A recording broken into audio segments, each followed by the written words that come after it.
നമസ്കാരം. പൊതുവേറ്റ് കേരളത്തിലെ സ്വാതന്ത്ര്യമേഖ പരികൂട്ടം ചെറുപ്പക്കാർ പ്രോഗ്രസീവ് ടെക്കീസ് ഇൻഫോ പാർക്കിൽ നിന്നും നൽകുന്ന ചെറിയൊരു കൈത്താൻ. നിങ്ങൾക്കിത് അവരോടൊപ്പം ചെറിയൊരു നിമിഷം ചേരും. നമസ്കാരം. എന്താണ് എൻ്റെ പേര് ഷിയാസ് എന്നാണ്.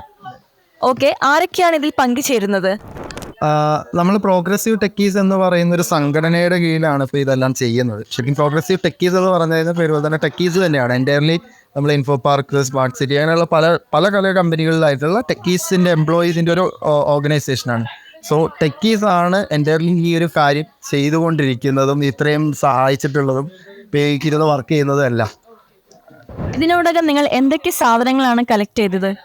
നമ്മളിപ്പം എസെൻഷ്യലായിട്ട് ഓൾറെഡി അവിടെ നിന്ന് മേപ്പാടിൽ നിന്ന് ഫീൽഡിലുള്ളവരും മറ്റേ ഒഫീഷ്യൽസിൻ്റെ അടുത്തൊന്നും കിട്ടിയിട്ടുള്ള ഡീറ്റെയിൽസ് പ്രകാരം നമ്മൾ വസ്ത്രങ്ങളുണ്ട്, പായകൾ, ബെഡ്ഷീറ്റ്സ്, പില്ലോസ്, സ്ലിപ്പേഴ്സ്, പിന്നെ അത്യാവശ്യം ഭക്ഷണ സാധനങ്ങളുണ്ട്, അരിയായിട്ടും പൾസസ് കാര്യങ്ങളെല്ലാം ഉണ്ട്.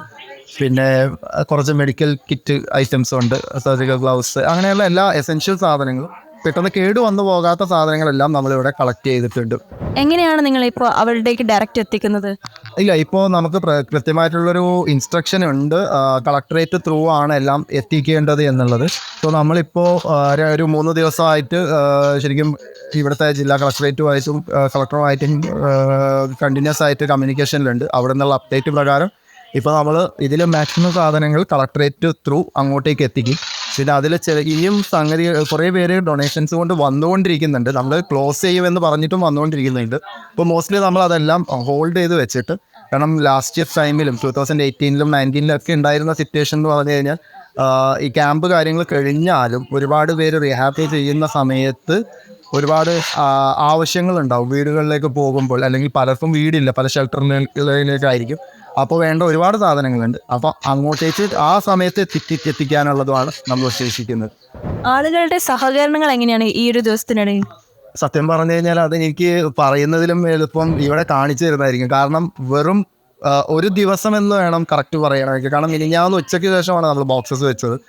ഇന്നലെ ഒരു ദിവസം കൊണ്ടാണ് ഞങ്ങൾക്കിത് ഈ ഒരു ഏരിയ, ഞങ്ങൾക്ക് ഇൻഫോ പാർക്കാണ് ഇവിടെ ഒരു കമ്പനിയുടെ സ്പേസ് തന്നത്. ഒരു നിർത്തിപ്പോയ കമ്പനിയായിരുന്നു. സോ ആ ഒരു സ്പേസ് ഞങ്ങൾക്ക് തോന്നി. ഞങ്ങൾ വിചാരിച്ചു അത് ധാരാളമായിരിക്കും. ആ സ്പേസും കഴിഞ്ഞ് ഇപ്പോൾ വിസ്മയയുടെ വരാന്തയിലാണ് ഇപ്പോൾ നമ്മുടെ പാക്കിങ് നടന്നുകൊണ്ടിരിക്കുന്നത്. സോ അത്രത്തോളം സാധനങ്ങൾ ഇപ്പോൾ ഓൾറെഡി ഉണ്ട്, ഇനി വന്നുകൊണ്ടിരിക്കുന്നുണ്ട്. ഇപ്പോഴും ഹോൾസ് വന്നുകൊണ്ടിരിക്കുകയാണ്.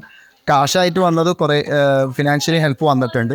സോ അതിൽ മറുപടി വേറെ ഇല്ല. മുണ്ടക്കയിലുണ്ടായ ദുരന്തത്തിൻ്റെ ഡെപ്ത് എത്രത്തോളം എല്ലാവർക്കും അറിയാം. അപ്പോൾ അതിന് നമ്മുടെ എല്ലാവരുടെയും കടമയാണ് ഇതിന് മുമ്പുണ്ടായ ദുരന്തങ്ങളെ പോലെ അതിന് സപ്പോർട്ട് ചെയ്യുക എന്നുള്ളത്.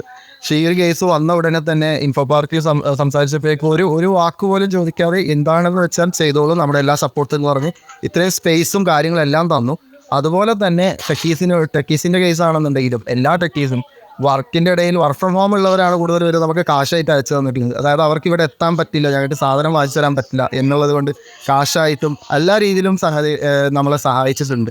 ഞങ്ങളെല്ലാം ഇതുപോലെ ബുദ്ധിമുട്ടിലുള്ള ഒരുപാട് പേർക്കുള്ളൊരു സഹായമാണ്. അതുകൊണ്ട് പ്രോഗ്രസീവ് ടെക്കീസിൻ്റെ പേരിൽ വളരെ വളരെ നന്ദി അറിയിക്കുന്നു. ഒരുപാട് നന്ദി ഈ തിരക്കിനിടയിലും ജനമുഖം ചാനലിനൊപ്പം പങ്കുചേർന്നത്.